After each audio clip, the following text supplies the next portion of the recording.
വഞ്ചന എന്ന ഇന്നത്തെ നമ്മുടെ വിഷയം വളരെ വികാരപരവും സങ്കീർണവുമാണ്. ഭർത്താവ് ഭാര്യയോട് കാണിക്കുന്ന വഞ്ചന തിരിച്ചറിയാനുള്ള ചില അടയാളങ്ങൾ നമുക്ക് നോക്കാം. പതിവില്ലാത്ത രഹസ്യ സ്വഭാവം, ഫോൺ, കമ്പ്യൂട്ടറിന് അമിതമായി പാസ്വേഡ് ഉപയോഗിക്കുക, അല്ലെങ്കിൽ പെട്ടെന്നുള്ള ദേഷ്യം എന്നിവ ശ്രദ്ധിക്കുക. ഫോണിൽ സാധാരണയിൽ കൂടുതൽ സമയം ചിലവഴിക്കുക, സന്ദേശങ്ങൾ വരുമ്പോൾ ഫോൺ മറച്ചു വെക്കുക, അല്ലെങ്കിൽ കോളിൻ്റെ സമയത്ത് മുറി വിട്ടുപോവുക. സംസാരം കുറയ്ക്കുക, ലൈംഗികത ബന്ധത്തിൽ താല്പര്യം ഇല്ലാതാവുക, അല്ലെങ്കിൽ നിങ്ങളോടുള്ള സ്നേഹവും കരുതലും കുറയുക.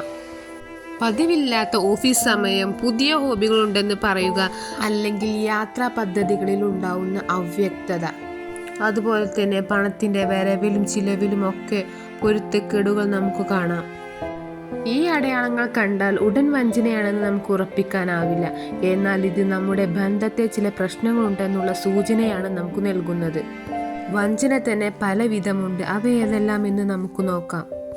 ശാരീരികമായ വഞ്ചന എന്നാൽ ലൈംഗിക ബന്ധത്തിൽ ഏർപ്പെടുകയോ ചുംബനം പോലുള്ള ശാരീരിക അടുപ്പം മറ്റൊരു വ്യക്തിയുമായി പങ്കുവെക്കുകയോ ചെയ്യുന്നതിനാണ് പറയുന്നത്. വൈകാരികമായ വഞ്ചന മറ്റൊരു വ്യക്തിയുമായി വളരെ ആഴത്തിലുള്ള വൈകാരിക ബന്ധം സ്ഥാപിക്കുകയും ഭാര്യയുമായി പങ്കുവെക്കേണ്ട അടുപ്പവും രഹസ്യങ്ങളും അവരുമായി പങ്കിടുകയും ചെയ്യുക. ഇവിടെ ശാരീരിക ബന്ധം ഉണ്ടായിക്കൊള്ളണമെന്നില്ല, പക്ഷേ വൈകാരികമായ അകൽച്ച ദാമ്പത്യത്തെ ബാധിക്കും. സൈബർ വഞ്ചന, ഇൻ്റർനെറ്റ്, സോഷ്യൽ മീഡിയ, ഡേറ്റിംഗ് ആപ്പുകൾ എന്നിവ വഴി മറ്റുള്ളവരുമായി അവിഹിത ബന്ധത്തിൽ ഏർപ്പെടുക.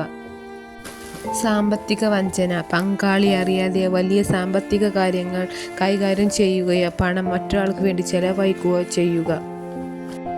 ഈ വഞ്ചനയ്ക്ക് പിന്നിൽ പല കാരണങ്ങളുണ്ടാവാം.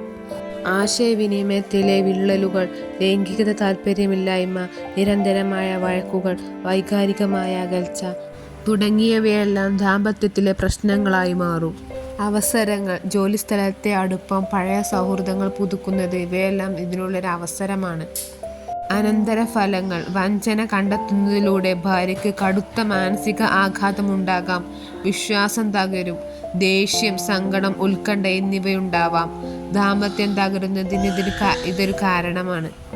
വഞ്ചനയ്ക്ക് ശേഷം ബന്ധം മുന്നോട്ട് കൊണ്ടുപോകണമോ വേണ്ടയോ എന്നത് തികച്ചും വ്യക്തിപരമായ തീരുമാനമാണ്.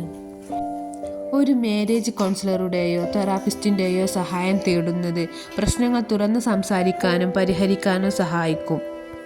ഇതിൽ സത്യസന്ധമായ സംഭാഷണങ്ങൾ അത്യാവശ്യമാണ്. ബന്ധം തുടരാൻ താല്പര്യമില്ലെങ്കിൽ നിയമപരമായ ഉപദേശങ്ങൾ തേടാവുന്നതാണ്. Thank you for watching.